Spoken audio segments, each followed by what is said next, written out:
Artigo 26. Desenvolvimento progressivo.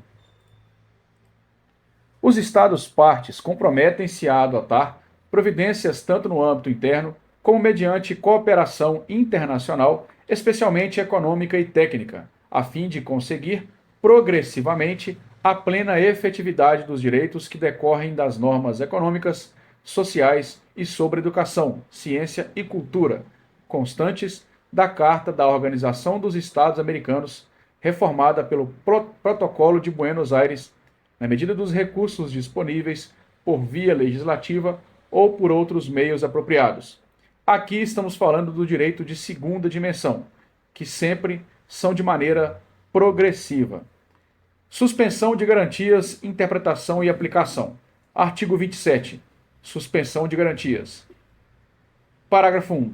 Em caso de guerra, de perigo público ou de outra emergência que ameace a independência ou segurança do Estado-parte, este poderá adotar disposições que, na medida e pelo tempo estritamente ilimitados às exigências da situação, suspendam as obrigações contraídas em virtude desta Convenção, desde que tais disposições não sejam incompatíveis com as demais obrigações que lhe impõe o direito internacional e não encerrem discriminação alguma fundada em motivos de raça, cor, sexo, idioma, religião ou origem social.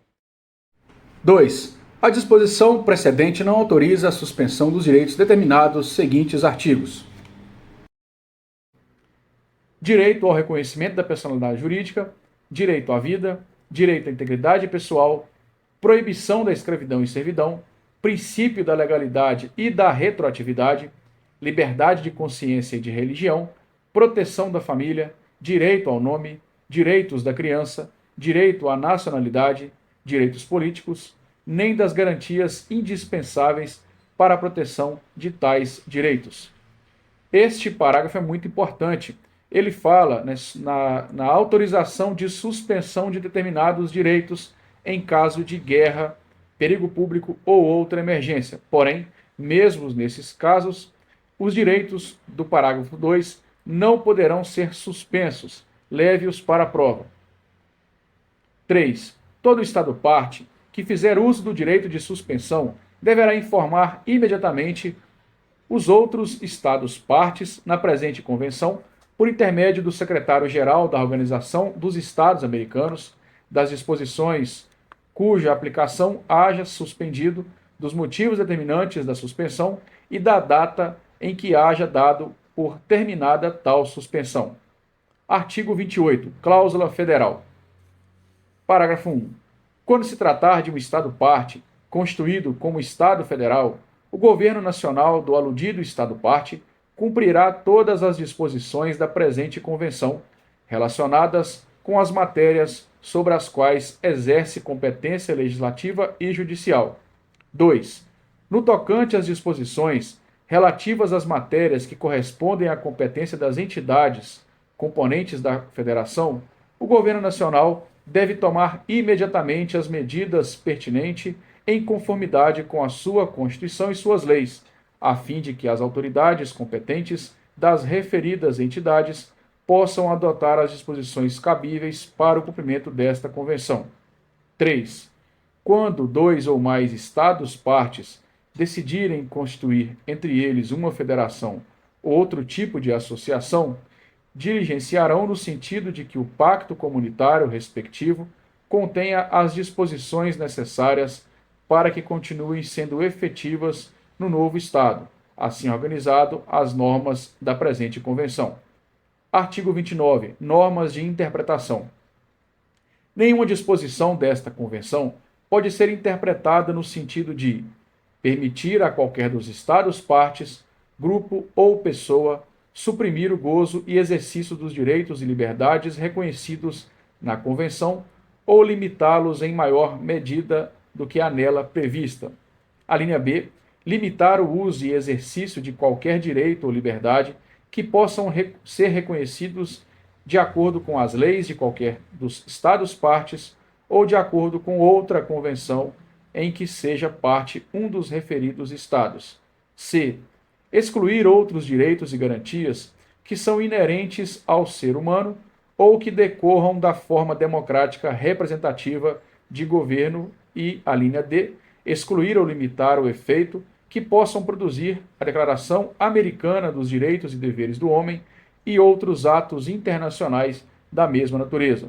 Este artigo está querendo dizer, né, que caso alguém interprete a CAD no sentido de retirar direitos, limitar o exercício de direito, excluir alguns direitos, não deveria ser interpretada desta maneira. A CAD veio apenas para acrescentar e não substituir ou extinguir direitos. Artigo 30. Alcance das restrições. As restrições permitidas de acordo com esta Convenção ao gozo e exercício dos direitos e liberdades nela reconhecidos não podem ser aplicadas senão de acordo com leis que forem promulgadas por motivo de interesse geral e com o propósito para o qual houverem sido estabelecidas. Artigo 31. Reconhecimento de outros direitos. Poderão ser incluídos no regime de proteção desta Convenção outros direitos e liberdades que foram reconhecidos de acordo com os processos estabelecidos no artigo 76 e 77. Deveres das pessoas. Artigo 32. Correlação entre deveres e direitos. Parágrafo 1. Toda pessoa tem deveres para com a família, a comunidade e a humanidade. 2. Os direitos de cada pessoa são limitados pelos direitos das demais, pela segurança de todos e pelas justas exigências do bem comum numa sociedade democrática. Meios de proteção. Órgãos competentes. Artigo 33. São competentes para conhecer dos assuntos relacionados com o cumprimento dos compromissos assumidos pelos Estados-partes nesta Convenção. A linha A. A Comissão Interamericana de Direitos Humanos, doravante denominada a Comissão. A linha B. A Corte Interamericana de Direitos Humanos, doravante denominada a Corte. Daqui em diante, vamos ver artigos importantíssimos para a sua prova, onde falaremos sobre essas duas instituições, a Comissão e a Corte Interamericana. Comissão Interamericana de Direitos Humanos, artigo 34. A Comissão Interamericana de Direitos Humanos compor-se-á de 7 membros que deverão ser pessoas de alta autoridade moral e de reconhecido saber em matéria de direitos humanos. Artigo 35. A comissão representa todos os membros da Organização dos Estados Americanos. Artigo 36. Os membros da comissão serão eleitos a título pessoal pela Assembleia Geral da Organização de uma lista de candidatos propostos pelos governos dos Estados-membros. 2. Cada um dos referidos governos pode propor até 3 candidatos nacionais do Estado que a propuser ou de qualquer outro Estado-membro da Organização dos Estados Americanos. Quando for proposta uma lista de 3 candidatos, pelo menos um deles deverá ser nacional de Estado diferente do proponente. Artigo 37. Parágrafo 1. Os membros da comissão serão eleitos por 4 anos e só poderão ser reeleitos uma vez, porém, o mandato de 3 dos membros designados na primeira eleição expirará ao cabo de 2 anos. Logo depois da referida eleição, serão determinados por sorteio na Assembleia Geral os nomes desses 3 membros. 2. Não pode fazer parte da comissão mais de um nacional de um mesmo Estado. Artigo 38. As vagas que ocorreram na comissão que não se devam à expiração normal do mandato serão preenchidas pelo Conselho Permanente da Organização de acordo com o que dispuser o Estatuto da Comissão. Artigo 39. A Comissão elaborará seu Estatuto e submetê-lo-á à aprovação da Assembleia Geral e expedirá seu próprio regulamento. Artigo 40. Os serviços de secretaria da Comissão devem ser desempenhados pela unidade funcional especializada que faz parte da Secretaria-Geral da Organização e devem dispor dos recursos necessários para cumprir as tarefas que lhe forem confiadas pela Comissão. Funções. Artigo 41. A Comissão tem a função principal de promover a observância e a defesa dos direitos humanos e, no exercício do seu mandato, tem as seguintes funções e atribuições. A linha A. estimular a consciência dos direitos humanos nos povos da América. B. Formular recomendações aos governos dos Estados-membros quando o considerar conveniente, no sentido de que adotem medidas progressivas em prol dos direitos humanos no âmbito de suas leis internas e seus preceitos constitucionais, bem como disposições apropriadas para promover o devido respeito a esses direitos. C. Preparar os estudos ou relatórios que considerar convenientes para o desempenho de suas funções. D. Solicitar aos governos dos Estados-membros que lhe proporcionem informações sobre as medidas que adotarem em matéria de direitos humanos. E. Atender às consultas que, por meio da Secretaria-Geral da Organização dos Estados Americanos, lhe formularem os Estados-membros sobre questões relacionadas com os direitos humanos e, dentro de suas possibilidades, prestar-lhe o assessoramento que lhes solicitarem. F. Atuar com respeito às petições e outras comunicações no exercício de sua autoridade, de conformidade com os dispostos no artigo 44 ao 51 desta Convenção. E G. Apresentar um relatório anual à Assembleia Geral da Organização dos Estados Americanos. Artigo 42. Os Estados-partes devem remeter à Comissão cópia dos relatórios e estudos que, em seus respectivos campos, submetem anualmente às comissões executivas do Conselho Interamericano Econômico e Social e do Conselho Interamericano de Educação, Ciência e Cultura, a fim de que aquela vele por que se promovam os direitos decorrentes das normas econômicas, sociais e sobre educação, ciência e cultura constantes da Carta da Organização dos Estados Americanos, reformada pelo Protocolo de Buenos Aires. Artigo 43. Os Estados-partes obrigam-se a proporcionar à Comissão as informações que esta lhes solicitar sobre a maneira pela qual o seu direito interno assegura a aplicação efetiva de quaisquer disposições desta Convenção. Competência. Artigo 44. Qualquer pessoa ou grupo de pessoas ou entidade não governamental legalmente reconhecida em um ou mais Estados-membros da organização pode apresentar à Comissão petições que contenham denúncias ou queixas de violação desta Convenção por um Estado-parte. Artigo 44, muito cobrado em prova. Vamos repetir? Para ter acesso à comissão, qualquer pessoa ou grupo de pessoas, entidade não governamental legalmente reconhecida em um ou mais estados, ou membros da organização. Todos esses podem acessar a comissão no caso de violação ou denúncias contrárias a esta convenção. Esta matéria é muito cobrada em prova, porque na corte já é de uma maneira diferente, e nós vamos ver mais adiante. Artigo 45. Parágrafo 1. Todo Estado-parte pode, no momento do depósito do seu instrumento de ratificação desta convenção, ou de adesão a ela, ou em qualquer momento posterior, declarar que reconhece a competência da Comissão para receber e examinar as comunicações em que um Estado-parte alegue haver outro Estado-parte incorrido em violações dos direitos humanos estabelecidos nesta Convenção. 2. As comunicações feitas em virtude deste artigo só podem ser admitidas e examinadas se forem apresentadas por um Estado-parte que haja feito uma declaração pela qual reconheça a referida competência da Comissão. A Comissão não admitirá nenhuma comunicação contra um Estado-parte que não haja feita tal declaração. 3. As declarações sobre reconhecimento de competência podem ser feitas para que esta vigore por tempo indefinido, por período determinado ou para casos específicos. 4. As declarações serão depositadas na Secretaria-Geral da Organização dos Estados Americanos, a qual encaminhará cópia das mesmas aos Estados-membros da referida organização. Artigo 46, parágrafo 1.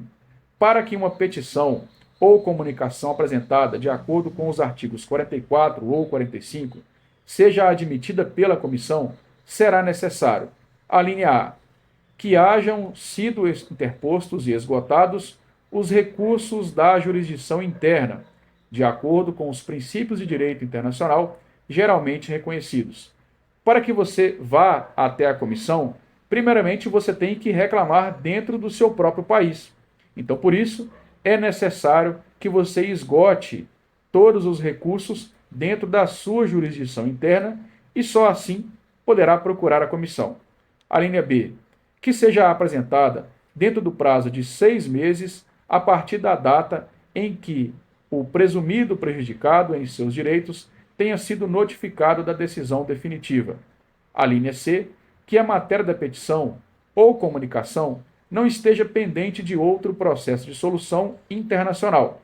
Digamos, por exemplo, que você quer levar uma violação juntamente à comissão, porém, essa violação já está sendo estudada pela ONU, por exemplo, ou por outro organismo de proteção dos direitos humanos. D. Que no caso do artigo 44, a petição contenha o nome, a nacionalidade, a profissão, o domicílio e a assinatura da pessoa ou pessoas ou do representante legal da entidade que submeter a petição. 2. As disposições das alíneas A e B do inciso 1 deste artigo não se aplicarão quando: a linha A. Não existir na legislação interna do Estado de que se tratar o devido processo legal para a proteção do direito ou direitos que se alegue tenham sido violados. B. Não se houver permitido ao presumido prejudicado em seus direitos o acesso aos recursos da jurisdição interna ou houver sido ele impedido de esgotá-los. E C. Houver demora injustificada na decisão sobre os mencionados recursos. Artigo 47. A comissão declarará inadmissível toda petição ou comunicação apresentada de acordo com os artigos 44 ou 45 quando: a linha A. Não preencher algum dos requisitos estabelecidos no artigo 46. B. Não expuser fatos que caracterizem violação dos direitos garantidos por esta convenção. C. Pela exposição do próprio peticionário ou do Estado for manifestamente infundada a petição ou comunicação ou for evidente sua total improcedência. Ou D.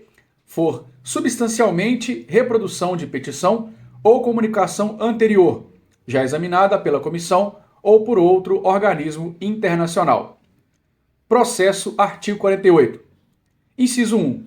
A comissão, ao receber uma petição ou comunicação na qual se alegue violação de qualquer dos direitos consagrados nesta convenção, procederá da seguinte maneira: a linha A. Se reconhecer a admissibilidade da petição ou comunicação, solicitará informações ao governo do Estado, ao qual pertença a autoridade apontada como responsável pela violação alegada, e transcreverá as partes pertinentes da petição ou comunicação.